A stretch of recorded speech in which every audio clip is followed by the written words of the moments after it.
On the 28th of January 1817, on his way to the opening of Parliament, a stone was thrown through the window of the Prince Regent's carriage.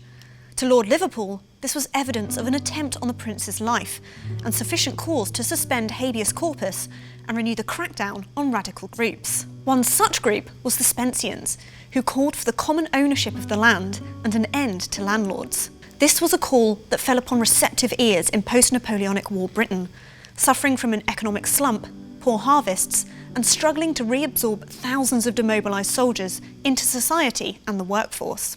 Taking advantage of the lapse of the 1795 Seditious Meetings Act, which had banned any meeting of more than 50 people not authorised by a magistrate, the Spenceans had organised 3 meetings at Spa Fields in London on the 15th of November and the 2nd and 9th of December 1816. The main organisers were Dr James Watson, a surgeon apothecary, Thomas Preston, a shoemaker, and Arthur Thistlewood, described as an experienced plotter.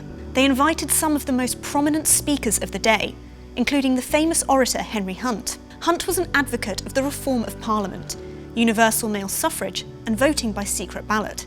He had little time for the Spencean talk of the redistribution of the land, and insisted this not be mentioned at the meeting, and that the crowds, under no circumstances, be incited to riot.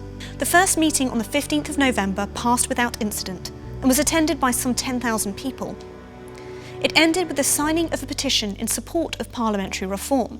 Hunt attempted to deliver this to the Prince Regent, but was refused a meeting.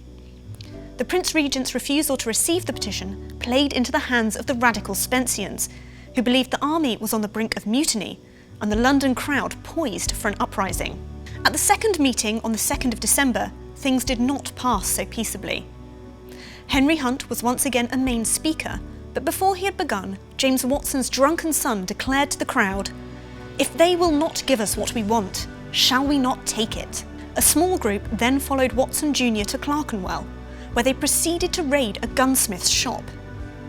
Riots followed, and there was talk of attacking the Bank of England and the Tower of London. By nightfall, however, troops had restored order, and most of the ringleaders had been caught and imprisoned. They were later tried for high treason, but acquitted when the main witness against them, a government spy called Castles, was revealed to be a bigamist, brothel-minder and agent provocateur.